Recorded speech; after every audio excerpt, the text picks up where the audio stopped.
Zigenza okuwera essaawa emu n'eddakiika 4 nga abagenda okugaba ebibuuzo mu masomero gonna bagenze.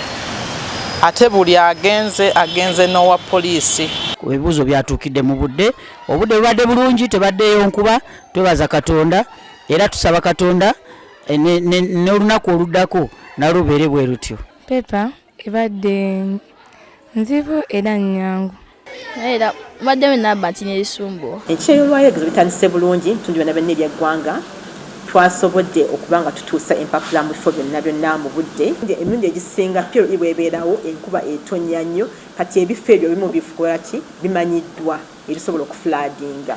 So tubawa budget sente obayamba okukola okutransportinga abayizi abo era nga kimanyi over the weekend abaana b'ekataku abaana babadde cut-off enkuba yatonnya kataku ya transferinga abaana abamu ne batwala mu kifo ekirala bakolagana ne ba Red Cross ne bawa ekifo bayinza okubateeka. Download the app on App Store or Google Play Store now. Vision Digital Experience, the future of media.